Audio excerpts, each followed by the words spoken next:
জামাতে, মাত্র আমি দিয়ে 4 জন জামাতে নামাজ পড়লাম। চিন্তা করেন, যেই মসজিদের সামনে 1067 বছর ওয়াজ হয়, ওই মসজিদের আসরের নামাজের মুসল্লি 3 জন, আমার দিয়ে 4 জন। এই ওয়াজ দিয়ে লাভ কত রয়েছে আমার বেরেনে ধরে নাই। কথা ঠিক কিনা? কি জোরে বলেন?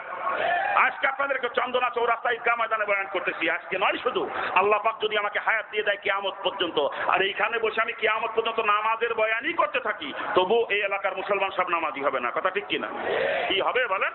কিন্তু এই ওয়াজ যদি চন্দনা চৌরাস্তা ঈদগাহ না করে জাতীয় সংসদের প্রধানমন্ত্রী হিসাবে করতে পারতাম, যে আগামী কালকের থেকে বাংলার জমিনে একটা মুসলমানের বাচ্চা বেনামাজি থাকতে পারবে না। আর যদি পুলিশ লাগায় দেওয়া হয়তো ডিউটিতে, চন্দনা চৌরাস্তায় পুলিশ নামাজের সময় ডিউটি করতো। মসজিদে যখন জামাত হইতো পুলিশ তখন বাইরে ডিউটি করতো, কোথায় কোনটা বেনামাজি আছে। আর পুলিশদের জন্য প্রত্যেক মসজিদে মসজিদে সানি জামাত হইতো, দ্বিতীয় জামাত হইতো, ঠিক কিনা? আর মূল নামাজের জামাতের সময় পুলিশ ডিউটি করতো, কোথায় কোনটা বেনামাজি। চন্দনা চৌরাস্তায় পুলিশ ডিউটি করে একটা বেনামাজি ধরতে পারলে, ওইটারে যদি ব্যাটের লাঠি দিয়ে ভালো মতো সাইজ করে ছুঁয়ে যাইতো, কালকে এলাকায় আর কোনো বেনামাজি খুঁজে পাওয়া যাইতো? 100 ভাগের 100 ভাগ মুসলমান 24 ঘন্টার ভিতরে নামাজি হয়ে যেত, ঠিক কিনা? জোরে বলেন ঠিক কিনা? অনেক টাকা হুজুর তো পুলিশের বাড়ি খাওয়ার বইতে পড়লো, আল্লাহর বইতে তো পড়ে না। আরে পুলিশের বাড়ি খাওয়ার বইতেও যদি কেউ নামাজ পড়ে, 40 দিন পড়তে পড়তে তার অন্তরে আল্লাহর ভয় পয়দা হতে বাধ্য। কথা ঠিক কিনা? জোরে বলেন ঠিক কিনা? শুধু নামাজ না, পর্দার ওয়াজ আল্লাহ পাক কোরআনে তাকে করে নাই, রাসূল হাদিসের মধ্যে পর্দার ওয়াজ করে নাই। আর 1400 বছর ধরে আল্লাহ হযরত একের পর এক পর্দার বয়ান করেই চলেছে, ঠিক কিনা? পর্দা কায়েম হচ্ছে না, বেপর্দারও বাড়তেছে। পর্দা কায়েম হচ্ছে না, বেপর্দা বাড়তেছে। এভাবে কিয়ামত পর্যন্ত হবে না বাজান, কিয়ামত পর্যন্ত এভাবে হবে না। কিন্তু যদি আজকে আমাদের রাষ্ট্রপ্রধান বা সরকার প্রধান জাতীয় সংসদে বসে ওয়াজ করতেন যে আগামী কালকে থেকে বাংলার জমিনে একটা মুসলমানের মেয়ে আর বেপর্দা রাস্তায় বের হতে পারবে না। আর যদি পুলিশ লাগাই দেওয়া হয়তো ডিউটিতে, এক মহিলা বেপর্দা রাস্তায় বেরোলি, পুলিশ যদি দৌড়িয়ে ওই মহিলার পাশায় তুলে দিয়ে কষতো ব্যাটের লাঠি দিয়ে, এক মহিলার যদি আজকে কষে দিলি, কালকে আর কোনো মেয়ে ছেলে বেপর্দা রাস্তায় বের হতো?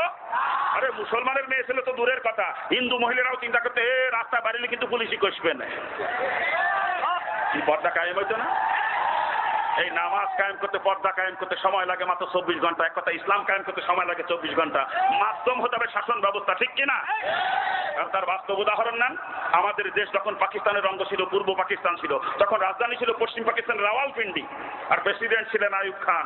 আইয়ুব খান রাওয়ালপিন্ডি জাতীয় সংসদে বসে ওয়াজ করছিল, যার বাড়ির আনাচে কানাচে যত ময়লা আবর্জনা আছে, কচুরি পানা আছে, ওগুলো 24 ঘন্টার ভিতরে পরিষ্কার করা লাগবে। চন্দনা চৌরাস্তার মুসলমানরা পরিষ্কার করছিলেন নাকি? কি পরিষ্কার করছিলেন? 2-1 যারা গা তেরামি করে পরিষ্কার করেছিল না, ওগুলোর আর্মিতি বলে ভালো মতো সাইজ করেছিল, মুরব্বীদের মুখে শুনছি আমি। কি মনে আছে নাকি মুরব্বীরা? আরে ব্যাতের ঝাড় পর্যন্ত বলে কাটিয়ে পরিষ্কার করে ফেলাছিল, ব্যাতের ঝাড় পর্যন্ত শুনিস। কি কথা ঠিক কিনা? ঘোষণা ছিল সংসদের ঘোষণা, ওর পিছনে লাগানো ছিল প্রশাসন। না মেনে কোনো বাজানোর উপায় থাকে না, ঠিক কিনা? কি জোরে বলেন? কত দূরে যাবেন? আরো কাছে আসেন, আরো কাছে। আমাদের বাংলাদেশের তত্ত্বাবধায়ক সরকারের প্রধান উপদেষ্টার দায়িত্ব পেল ডক্টর ফখরুদ্দিন। ফখরুদ্দিন ক্ষমতা হাতে পেয়ে সংসদে বসে প্রথমেই ওয়াজ করলো, সরকারি জায়গা দখলমুক্ত করা লাগবে। যার যা আছে সরকারি জায়গায় ব্যাংকে চুরে সরাও। নিজেরটা নিজে ব্যাংকে যদি সরাও ভালো কথা, আর নিজেরটা নিজে না ভাঙবো, সরকারি গাড়ি দিয়ে ভাঙ্গা হবে। আর যারটা সরকারি গাড়ি দিয়ে ভাঙ্গা হবে, তার নামে কোর্টে একটা মামলা হবে। মামলাটা কেন হবে? তার উপরে কিছু জরিমানা ধার্য করা হবে। ওই জরিমানার টাকা কোর্টে সাবমিট না করা পর্যন্ত মামলা থেকে খালাস নাই, রিলিজ নাই। আর জরিমানাটা কেন হবে? ওই তোমার ঘর ভাঙতে যে সরকারি গাড়ি গেছে, গাড়ির ড্যামেজ তোমার দেওয়া লাগবে, ওই গাড়ির তেল খরচ তোমার দেওয়া লাগবে। যে ড্রাইভার গাড়ি চালাইছে তার একদিনের বেতন তোমার দিতে হবে। যে কয়জন পুলিশ সাথে গেছে, ওই কয়জন পুলিশের একদিনের বেতন তোমার দিতে হবে। পুলিশ সাথে গাড়ি নিয়ে গেছে, ও গাড়ির ড্যামেজ দেওয়া লাগবে, তেল খরচ দেওয়া লাগবে। একজন ম্যাজিস্ট্রেট সাথে গেছে, ওই ম্যাজিস্ট্রেটের একদিনের বেতন তোমার দিতে হবে। ম্যাজিস্ট্রেট যে গাড়ি নিয়ে গেছে, ও গাড়ির তেল খরচ দেওয়া লাগবে, ড্যামেজ দেওয়া লাগবে। ম্যাজিস্ট্রেটের গাড়ি যে ড্রাইভার চালাইছে, ওই ড্রাইভারের একদিনের বেতন তোমার দিতে হবে। এইগুলোর উপরে হিসাব করে তোমার উপরে জরিমানা ধার্য করা হবে। ওই জরিমানা টাকা কোর্টে সাবমিট না করা পর্যন্ত মামলা থেকে রিলিজ নাই। কথা ঠিক কিনা? ফখরুদ্দিনের সংসদে বসে ওয়াজ করতে দেরি হয়েছিল, আপনাদের আমল করতে দেরি হয় নাই। কামলা কিনে নিয়ে হ্যামার পিটে পিটে নিজের ঘর নিজে ভাঙ্গিছিলেন, মনে আছে না? কি মনে আছে না? ঘোষণা ছিল সংসদের ঘোষণা, ওর পিছনে লাগানো ছিল পুলিশ প্রশাসন। না মেনে কোনো বাজানোর উপায় ছিল না। কথা ঠিক কিনা? ঠিক আজকে যদি তদ্রুপ প্রধানমন্ত্রীর মুখ দিয়ে ইসলামী হুকুমগুলা, পর্দা, নামাজ, এক কথা ইসলামী হুকুমগুলা জাতীয় সংসদ থেকে বের হইতো, আর পুলিশ প্রশাসন যদি পিছনে লাগানো থাকতো, এক মুসলমানের বাচ্চা ইসলাম না মেনে কোনো উপায় ছিল না। ঠিক কিনা? ইসলাম যদি কায়েম করতে হয় বাজান, শাসন ব্যবস্থার কোনো বিকল্প নাই। কথা ঠিক কিনা? কি জোরে বলেন ঠিক কিনা? আর এই জন্য ইসলামী শাসন ব্যবস্থা কায়েমের চেষ্টা করা প্রত্যেকটা মুসলমানের জন্য ফরজ। ইসলামী শাসন ব্যবস্থা কায়েমের চেষ্টা করা প্রত্যেকটা মুসলমানের জন্য ফরজ, ঠিক কিনা?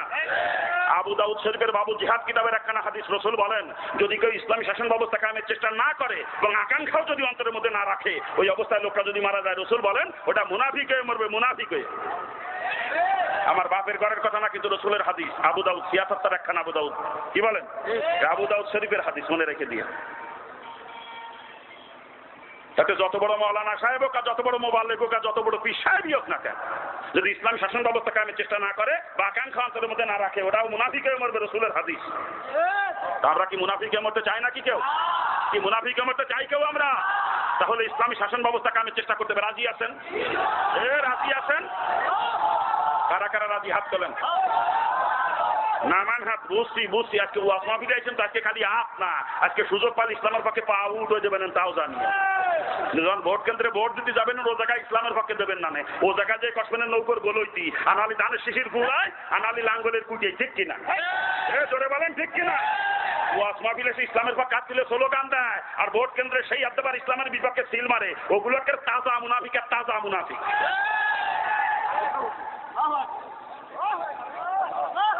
ওয়াজ মাহফিল আছে ইসলামের পক্ষে আর ভোট কেন্দ্রে ইসলামের বিপক্ষে, ওগুলো মুনাফিক না? ওটা মুনাফিকই হলো না?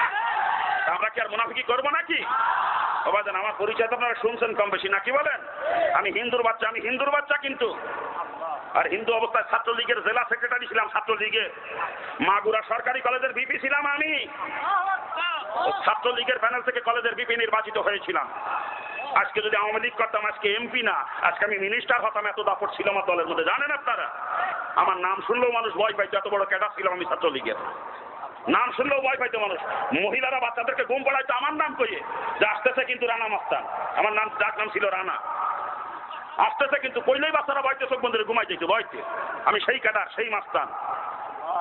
কিন্তু যখন আমি ইসলাম গ্রহণ করলাম, আল্লাহ তাআলা আমাকে বুঝ দিয়ে দিলেন, মুসলমান তো কখনো কুফরি মতবাদ কায়েমের চেষ্টা করতে পারে না। কুফরি মতবাদ কায়েমের চেষ্টা ওরাই করবে যারা কাফের, তারা, ঠিক কিনা? আর যে মুসলমান সে ইসলাম কায়েমের চেষ্টা করবে, ঠিক কিনা? এই বুঝ আমি যখন পেয়ে গেলাম, যে আমি এখন যতদিন হিন্দু ছিলাম ততদিন করেছি, কিন্তু এখন তো আমি একজন মুসলমান, এখন আমার চেষ্টা হবে আল্লাহর জমিনে কেমন আল্লাহর দ্বীন কায়েম করা যায়। এই বুঝ আমি যখনই পেয়ে গেলাম, সঙ্গে সঙ্গে ছাত্রলীগের জেলা সেক্রেটারির দায়িত্বে ইস্তফা দিয়ে তওবা করে ফিরে চলে আসলাম কোরআনের ছায়ার নিচে। আমি কোরআন নিয়ে আন্দোলন করি, আল্লাহর কোরআন নিয়ে। আর মুসলমানের বাচ্চারা, থামেন, বাচ্চারা কেউ নৌকর গোল দিতে না আসে, কেউ ধানের শীষ মাথায় করে লাফায়, কেউ লাঙ্গলের কুটে ধরে ফাল পারে, সারা মুসলমান। আল্লাহর কোরআন নিয়ে আন্দোলন করা যায় না? আমি আল্লাহর কোরআন নিয়ে আন্দোলন করি, চরমুনার পীর সাহেবের দল করি। আর তোমরা এ দল সে দল করো, মুসলমান বোঝো না যেগুলো কুফরি মতবাদের দল? আর কুফরি মতবাদ কায়েমের চেষ্টা কোনো মুসলমান করতে পারে না, ঠিক কিনা? আমি হিন্দুর ঘরে জন্মাই, আল্লাহ আমাকে বুঝ দিল। মুসলমানের বাচ্চারা এটা বোঝে না, দুঃখ আমি রাখবো কোথায় বলেন? আমি দুঃখ রাখার জায়গা পাই না। আমি দোয়া করি আল্লাহ পাক সকল মুসলমানকে সঠিক বুঝ দিয়ে দিক, জোরে বলেন আমিন। জোরে কর না আমিন। আমিনও কই বাচ্চা না, যদি এবার কবুল হয়ে যায়, কায়দা দেখছে না? বাজান, একটা কথা মনে রাখতে হবে, আপনার বাপ মুসলমান, দাদা মুসলমান, তালই মুসলমান, 14 পুরুষ মুসলমান, কিন্তু আপনি কুফরি মতবাদ কায়েমের চেষ্টা করতেছেন। আল্লাহ না করুক এই অবস্থা যদি আপনি কবরে চলে যান, মৌতের আগে তওবা যদি নসিব না হয়, আপনি কাফের হয়ে চলে গেলেন কবরে, কাফের হয়ে, মনে রেখে দিয়ে। 14 পুরুষ মুসলমান আছে, কুফরি মতবাদ কায়েমের চেষ্টা করতে করতে কাফের হয়ে কবরে চলে গেলেন, এটা হইল? আর মৌতের আগে যে তওবা নসিব হবে, এর গ্যারান্টি কোন জায়গা বলেন তো? এর গ্যারান্টি আছে? তওবার সময় থাকতে করা দরকার না? কি তওবার সময় থাকতে করা দরকার না? এতদিন ভুল করছি, আর ভুল করবো না, এখন তওবা করে ফেলবো না, কি বলেন?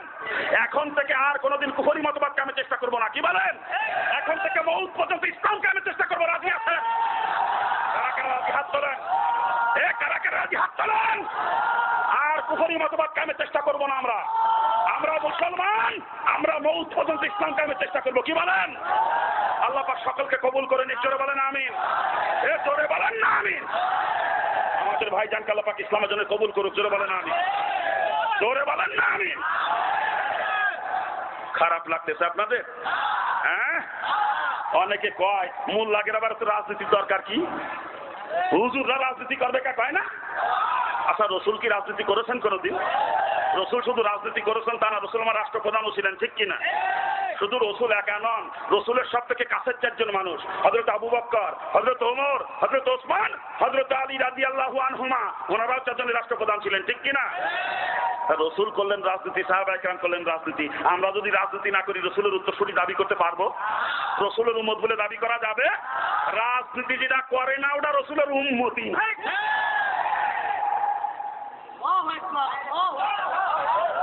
অনেকে কত সুন্দর বুক ফুলই ফুলই কয়, কত সুন্দর বুক ফুলই ফুলই কয় আমরা রাজনীতি পছন্দ করি না। কত আলেম ওলামারা পর্যন্ত কয় না?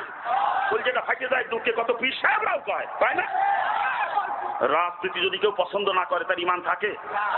রসুল জীবদ্দশায় যত কাজ করেছে আমরা সব কাজ করতে পারি নাকি? তাতে আমাদের ঈমান চলে যাবে না, কিন্তু কথা ঠিক কিনা? কিন্তু রসুলের আপনার থেকে আপনি একটা কাজকে যদি আমি অপছন্দ করি সাথে সাথে আমার ঈমান চলে যাবে, ঠিক কিনা? কি জোরে বলেন ঠিক কিনা? আমি সারা জীবন কোনো কারণবশত রাজনীতি করতে পারি না, বাধ্যবাধকতা আছে আমার উপরে, নাকি বলেন? এই কারণে করতে পারি না, ঠিক আছে, এতে গুনাহগার হলেও ঈমান চলে যাবে না। কিন্তু যখনই বলবো আমি রাজনীতি পছন্দ করি না, সাথে সাথে আমি কাফের হয়ে যাবো, সাথে সাথে। যেই কাজ রসুল করেছেন, সাহাবায়ে কেরাম করেছেন, ওই কাজ যদি কেউ পছন্দ করে তার ঈমান থাকে না, সে সাথে সাথে কাফের হয়ে যায়, ঠিক কিনা? জোরে বলেন ঠিক কিনা? তারা কয় যে আমরা রাজনীতি পছন্দ করি না, ওগুলো বিনা দলিলে কাফের। ও যত বড় পীর সাহেব হোক না ওটা কাফের, ও যত বড় মৌলানা সাহেব না কাফের, ওটা ও মোবাল্লে গলিও কাফের। এই মনে থাকবে তো? এর মাঝে এক জায়গায় ওয়াজ করতে গেছি, এক বক্তা আমার আগে বয়ান করতেছে, আরো 1 ঘন্টা পরে আমার সময় শুরু হবে, 1 ঘন্টা পরে বক্তা আমার আগে বয়ান করতেছে। বয়ান করতে করতে কইয়েই ফেলাইছে এক জায়গা, কইয়েই ফেলাইছে ভালো মানুষ কোনোদিন রাজনীতি করে না। যখন এই কথা কইছে আমি তো বুঝিয়ে ফেলাচ্ছি কথা কোন দিক নিয়ে এসছে। আর আমি তো কখনই কলকাতা যে বসে থাকি আগে আকল লিওটের ভাই কি করতে চায় মানুষ, আকল লিওটের ভাই। আমি এই কোটকে জামার কোটকে লুঙ্গি ভরে ওয়াজ করে বেড়া, তাই বলে মনে করেন না কাকমুল্লা, একেবারে চিন্তা কেউ করেন না। MA পাস করে থুয়ে দিছি, MA তে ফার্স্ট ক্লাস ফার্স্ট। আবার কালা কোটের ব্যবসাও কষিয়ে থুয়ে দিছি, LLB কমপ্লিট করে থুয়ে দিছি। আছেন কোন তালে? আছেন কোন তালে? আকল লিওটের ভাই কি করতে চাচ্ছে, আকল লিওটের ভাই। আর তো বক্তা যখনই কইছে ভালো মানুষ রাজনীতি করে না, আমি তো বুঝে ফেলাছি কথা কোন দিক নিয়ে এসছে। আমি সাথে সাথে স্টেজে চলে গেছি। 1 ঘন্টা পর আমার আলোচনা শুরু হবে, কিন্তু ওই সময় স্টেজে চলে গেছি। যে বক্তা চেয়ারের পাশে বইছি চুপ করে বসে আস্তে আস্তে করছি, মৌলানা সাহেব যে বললেন ভালো মানুষ রাজনীতি করে না, কথাটা কি ঠিক? আমি বললাম আস্তে আস্তে, উনি চিল্লে উঠে হ্যাঁ ভালো মানুষ রাজনীতি করে নাকি? রাজনীতি করতে গেলে হাসা আমি সে কত কথা কোয়া লাগে, ভালো মানুষ রাজনীতি করে না। আমি কই আপনি তো কাফের হয়ে গেছেন। কি? হ্যাঁ আপনি কাফের হয়ে গেছেন। কই কেমনে? এই যে বললেন ভালো মানুষ রাজনীতি করে না, এই কথাটা আপনি কাফের হয়ে গেছেন। কই কেমনে? আমি তখন জিজ্ঞেস করতেছি আমার রসুল কি কোনোদিন রাজনীতি করছে? আলেম মানুষ তো বুঝিয়ে ফেলাইছে, আর কথা কয় না, বুঝিয়ে ফেলাইছে, আর কথা কয় না।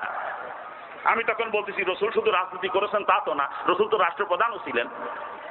রসুলের সব থেকে কাছের চারজন মানুষ আবু বকর, উমর, ওসমান, আলী, এরাও তো রাষ্ট্রপ্রধান ছিলেন। আর আপনি কেন ভালো মানুষ রাজনীতি করে না? তাহলে আপনার থিওরি অনুযায়ী রসুল রাজনীতি করছে, রসুল খারাপ মানুষ ছিল এই জন্যই রাজনীতি করছে। আর আমার রসুলও যদি কেউ খারাপ কয় ওটা তো বিনা দলিলে কাফের, বিনা দলিলে। যখন এই কথা কইছি শ্রোতারা চিল্লেই উঠছে, হয় কথা তো ঠিক রে, ও রসুলরে খারাপ কইছে, ও রসুলরে খারাপ কইছে, আর ওয়াজি শুনবো না, নামা এই দিল স্টেজেতে, নামা এই দিল। কথা কোন জায়গা কি কবে দিশিয়ে পায় না, নাকি কয়? তার মানে শ্রোতাকে বোঝানোর চেষ্টা করতেছিল সর্বনাথ পিসাব রাজনীতি করে, তো সর্বনাথ পিসাব খুব একটা ভালো মানুষ না, ভালো মানুষ যদি রাজনীতি করতো নাকি বোঝানোর চেষ্টা করতেছিল কেন? কিন্তু আমি যে কলাম না যে কলি কলকাতায় যাওয়া মানুষ, আমি তো বুঝে ফেলাছি কথা কোন দিক নিয়ে এসছে। একেবারে জায়গায় যে ধরে বলছি, জায়গায় নাতি, জায়গায় নাতি।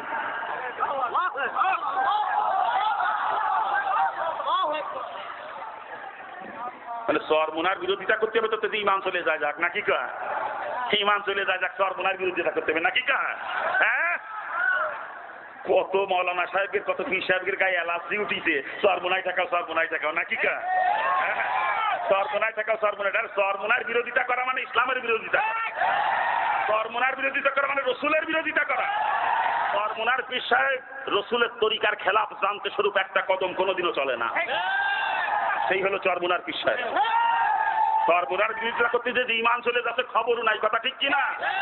এদেশের কত পীর সাহেব চরমুনার বিরোধিতা করতে যে কাফের হয়ে বয়ে রয়েছে, কত পীর সাহেব, কত মৌলানা সব কাফের হয়ে বয়ে রয়েছে, খবরও নাই, কথা ঠিক কিনা? জোরে বলেন ঠিক কিনা? চরমুনায় কি ঠেকানো সম্ভব? চরমুনায় ঠেকানো সম্ভব? মাত্র 5 বছর আগে যেখানে একটা মাঠ ছিল, এবার সেখানে 4টা মাঠ হয়েছে, 4টা মাঠ। 4টা মাঠের একত্রে আয়তন বিশ্ব ইস্তেমার মাঠের থেকে অনেক বড় হয়েছে, অনেক বড়। এরপরেও এবার ফাল্গুনে জায়গা দিতে পারবো কিনা ভয় হইতেছে এখন থেকে আমার। এখন থেকেই ভয় হইতেছে ফাল্গুনে জায়গা দিতে পারবো কিনা। যত সর্বনার বিরোধিতা করে সর্বনয় তত আগে বাড়ে, কথা ঠিক কিনা?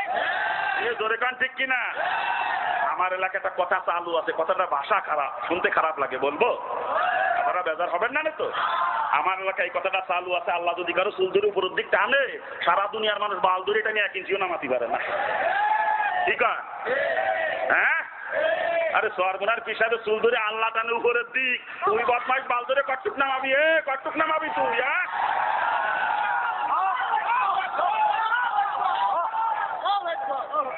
খারাপ লাগতেছে নাকি? হ্যাঁ, সর্বনার বিরোধিতা করতে যে পরিণতি কি দেখতেছেন না বর্তমানে? কত আলেম ওলামা কত জুলুম নির্যাতন স্বীকার করতেছে সর্বনার বিরোধিতা করতে যাই। এমনে এমনে না, মিথ্যা অভিযোগে এত কষ্ট এমনে এমনে পায় না। আল্লাহ পাক পরিষ্কার কোরআনে পাকের মধ্যে ঘোষণা করেছেন, আমার ওলিদের সঙ্গে যারা বিয়াদবি করে আমি তাদের সঙ্গে জিহাদ ঘোষণা করি। সর্বনার পীর সাহেবের সাথে বিয়াদবি করার কারণে কত নির্যাতন ভোগ করতেছে কত আলেম, চিন্তা করেন একটু। খেলা টের হও না, আল্লাহ জিহাদ, আল্লাহর জিহাদ। খারাপ লাগতেছে আপনাদের? হ্যাঁ, অবাধে আলোচনা করতেছিলাম নামাজ কায়েম সম্পর্কে। সামাজিকভাবে নামাজ কায়েম হচ্ছে নিজে প্রথমত সহি শুদ্ধভাবে নামাজ আদায় করতে হবে, আর সাথে সাথে সমাজের প্রত্যেকটা মুসলমানকে নামাজি বানানোর জন্য আপ্রাণ চেষ্টা করতে হবে, ঠিক কিনা জোরে বলেন? সমাজের প্রত্যেকটা মুসলমানকে নামাজি বানানোর জন্য শাসন ব্যবস্থার কোনো বিকল্প নাই, কথা ঠিক কিনা জোরে বলেন? আর এর জন্য ইসলামী শাসন ব্যবস্থা কায়েমের চেষ্টা করাই হলো নামাজ কায়েমের চেষ্টা করা। নিজের নামাজ প্রথমত সহি শুদ্ধ হতে হবে, সাথে সাথে ইসলামী শাসন ব্যবস্থা কায়েমের চেষ্টা করতে হবে। ইসলামী শাসন ব্যবস্থা কায়েমের চেষ্টা যদি কেউ না করে বাজান, নামাজ পড়তে পড়তে কপাল তার কালো হয়ে যাবে, কিন্তু নামাজ কায়েম হবে না, অর্থাৎ আল্লাহর হুকুমই তার পালন করা হবে না, ঠিক কিনা জোরে বলেন? কি জোরে বলেন ঠিক কিনা? নামাজ কায়েম হয় কয়ভাবে বলছি না? একটা সামাজিক ব্যাপার, একটা